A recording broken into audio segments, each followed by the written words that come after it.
was a good rehearsal anyway. Yeah. So yes. So anyway, here we are then. Yes, we started a conversation hours ago. Yes.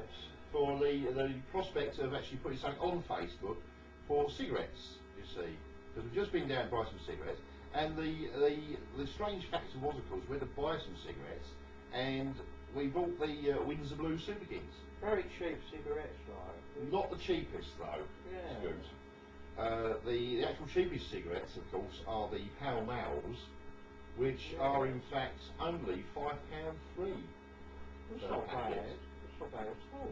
Yes, but the problem, of course, is with the Pall Mall cigarette is the fact that it's actually, you don't actually get 20 cigarettes in the box. You only get 18 cigarettes, in fact.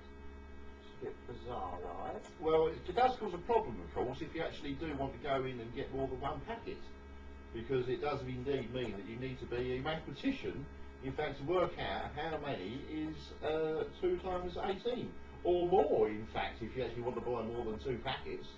Which is quite difficult if you haven't got yourself a proper calculator, of course, which was actually invented by Clive Sinclair. Sinclair? Yeah, Sinclair. Clive Sinclair, yes. Invented the black watch. Yeah, that's not the Scottish.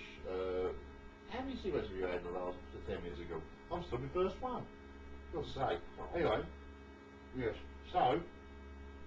Yes, the Sinclair Black Watch, which was the first of the digital watches, of course, which was a marvellous invention, because it meant, of course, that you could just look at your watch and you'd be able to tell the time without having to worry about the position of the hands. Oh. Well, now, well, yes, I mean, I thought the invention of the watch was actually marvellous, because of the fact that you could actually sort of tell the time by the position of the hands pointing to numbers. So, of course, if the number was pointing to the big hand was pointing to the 12 and the little hand was pointing to the 1, of course that would mean it'd be 1 o'clock. Yes. But sometimes, you see, they actually end up putting Roman numerals on the watches, which is a little bit bizarre, because unless you're a Roman and not very conversant with, like, you know, the Arabic numbers of 1 to a gazillion, for example, then, you know, unless you could read Roman numerals, how the hell would you know what the time was? It's a bit stupid. Like 5:15, wouldn't it? Well, only if it was in fact 5:15, of course. But if it wasn't, but how would you know whether it's the morning or the night? Now, of course, with the digital watch, because it says AM or PM. AM, of course, which stands for after morning, and PM, which stands for something else, compare. But anyway, yes, the problem, of course, is with the digital watch was you needed 2 hands to operate it. Which, well, funny indeed, as you may well say. Funny indeed, because at the time, of course, if you're driving a vehicle and you needed to know the time, it wasn't a simple matter of just glancing down at your wrist, as one does when you're driving. This is one why some people actually put their watch on the inside, so you can actually see the face of the watch from the inside, as opposed to the outside. Of course, you've got to put it on the wrong hand, though, because otherwise it'd be upside down. If it was upside down, you see, then you wouldn't be able to tell what time it is. Unless you're very proficient in upside down reading. Well, yeah, Australian, I suspect, would probably be a good way of doing it, being an Australian person, tell the time, but yes, having to use 2 hands could be quite problematic indeed for when you're actually driving a vehicle, because you'd have to press the button, and of course your concentration's all gone. Yeah. Which is always handy to have, like, a passenger in the vehicle, in which case you could just say, could you tell me the time, please? Or if it was in a British car, it'd be over there, wouldn't it? Could you tell the time, please? So yeah, you wouldn't have to worry. Which is why, of course, like car manufacturers invented the dashboard clock. I was going to mention the clocks, you see. Yeah, but unfortunately, the problem is with those, of course, is the fact that you may have to keep updating the clock in British summertime, which is another silly invention, which we never quite gathered. So you always think you're an hour late. Yeah, it's okay if you actually need to get to a place in time, but obviously a problem if it's the other way round, in which case, like, you'd be very late for your appointment. Yes, very inconvenient. But anyway, going back to the cigarette, of course, the one I'm still smoking here, which is actually lasting quite a while. Yeah, and you've actually finished your second cigarette. Oh no, you've got only you, have you? Yeah, right, fine, okay. I can't do that anymore, you see, because unfortunately my ears are too sticky out, and I have no hair which to pinch the cigarettes and hold it to my head. Support. No support. No support. very much as you actually suggested there, no support at all. I have actually worked out I can use double-sided tape sometimes to stick it on there and stick it to the head, but occasionally like, you put it away, it doesn't pull a bit of skin off with it. Which hurts a lot, indeed. It does. It does actually hurt, and can be quite distracting, especially if you're driving. Yes. Yes. But yes, go back to, yes, cigarettes, of course. Yeah, the cheapest will be the Pall Malls. Then you've got your Sterlings, your Sterling Reds, of course. Not a bad cigarette, but they do keep going out. Yeah, it's very low quality control these days. Well, I think this is the problem, you see. They're actually hiring people from countries such as China? or Azerbaijan, perhaps. Yeah. That's a nice candy country. Yes, but see, of course, they hire these people, and usually people that are too young to actually know what a cigarette actually should contain, and they stuff them with all sorts of things. Something like tar, and even though tar's already inside a cigarette, of course. Yes, but it's not tar per se as you would actually find in tar pit, Scoop, because of course that would be too black and sticky, and of course if you lit one of those, it would just burst into complete flame and burn your face off, which is absolutely no good at all. Convenient. Terrible, terrible sort of convenient, really. Yeah, but of course then you have silk cuts. Ah, Silk cuts, smoked by only the rich and famous. Yes, quite a nice cigarette. Excuse me, while I just have a puff on this because the expense of the cigarette life actually let most of this burn away. Yes. Could I have a lighter while you're there, please, Dad? Okay, there you go. Right, and yes.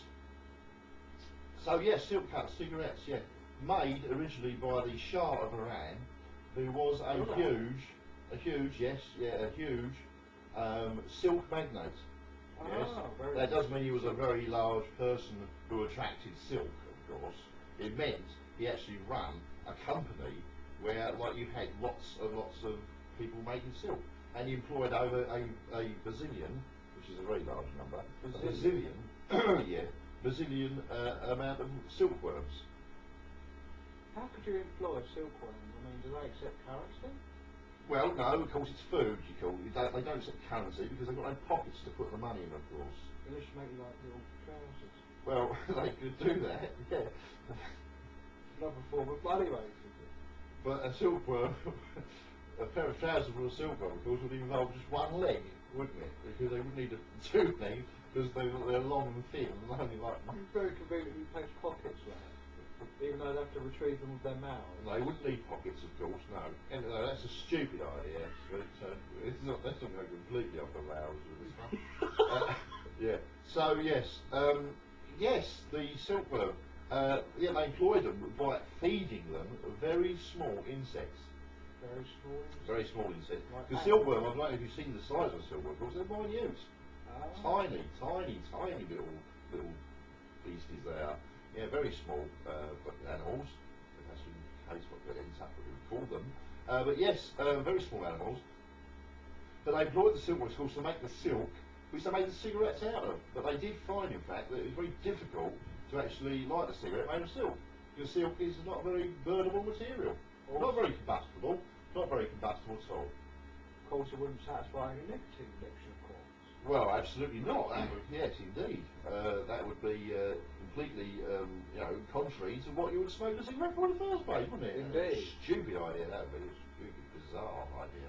Yes, so they indeed, of course, invented tobacco, which was made from a tree called the tobacco tree, which they only grew in Iran at that particular time, which was also discovered by Sir Walter Raleigh, who was the other bloke who invented the potato. Really? But yes. He renamed himself actually after a while. He actually named himself Potato because it was his invention. But yes, the cigarette, of course, made out of tobacco from the tobacco tree. But they found because it was actually hurting people's throats when you smoked a cigarette made out of pure tobacco, that they actually introduced other substances into the cigarette itself, you see. I see. Yes. I do believe you actually mentioned things like tar and stuff. Yes, I did. Discussed earlier on. But yes, the fact is, of course, the tobacco from the tobacco tree is very harsh on the throat. Yeah, sometimes in the morning the throat is very sore indeed. Yeah, indeed it is, yes, if you smoke in your sleep, I thought. Well, you never know. But yes, my problem, of course, is snoring. I have a great difficulty with snoring. Don't we know it? Well, I don't know. I'm asleep half the time when I'm listening to it. But yes, indeed. Yeah, of course, the cigarette, and because of the actual rawness of the tobacco taste, they invented the hole in the cigarette. The hole? Yes, if you actually look very closely indeed, a silk cut filter, you will notice tiny little holes. Now these of course are made by the silkworms, but they still employ it, but because of course they don't make the silk in the cigarettes anymore, they've got pretty much a lot of time on their hands. Not that they've got hands of course, so to speak, but yeah, they've got all this time on their hands, and well, the time on their head I suppose, yeah. So they're employed to make the holes in the cigarette, and of course these worms are minute, so they use very small tools to bore through the paper into the cigarette. Which brings me back to the trousers, see, was all the tools, you see. Yes, well, we don't really want to go on to that sort of point about the trousers scoop, because that would be a bit of an odd invention. Subject. That would be an odd subject, because, as I say, a one-legged trouser wouldn't actually be a pair, would it? It'd be a trouser. Anyway, yes, so they make the small holes in the cigarette, so when you draw through the cigarette, you're actually inhaling air as well. Oh, I see. So really, they're actually charging you more money for less smoke. That's very cost effective, Mike. Well, to be quite honest, they're actually, in fact, charging you for air, if you actually think about it, because you're actually drawing in the air through the cigarette, replacing the smoky substances which you should be inhaling into your lung in the first place. I see. It's a bit funny. Well, very funny, but very cost effective, I suppose, for the people who make the cigarettes. That's what I meant. And the worms, of course. Anyway, I think it's time for a cup of tea, if you don't mind, Scott. It's about time. You haven't made me a cup of tea today, and your tea is very nice. I do enjoy your tea immensely. So, if you wouldn't mind, I think we should actually have a nice cup of tea, and then perhaps watch another episode of Archer or That something. would be very nice. That would be lovely. Nothing like an episode of Archer, unless you watch the epic series that has just been sent over to us by a friend, Flavor Scones. Flavors? Yeah, Flavor Scones. It's an epic story about families living in a fictional world of medieval types. Medieval types with strange paranormal substances lurking in the background that you don't quite see. It's very strange to see, because after watching 7 hours of this series, we only actually found out that it was actually quite addictive at the very end. Yeah. When you actually want to know what happens at the end of the series, when the man gets, or I won't tell you what happens, just in case you haven't watched it, in which case you really want to know. But yeah, Flavor Scones, excellent series, if you can get past the first 5 hours. I did fall asleep a couple of occasions, but then a couple of the nubile ladies in the series got their busty substances out, which actually kept our interest somewhat. So I know there's a certain man who would actually like to watch that, and Mr. Pongo, who would be glued to that indeed, and would like that immensely, I believe. Yes. Yeah. So yes, so on with the tea then. So on with the tea, Go away. and an episode of Archer, I think, and then possibly some Terra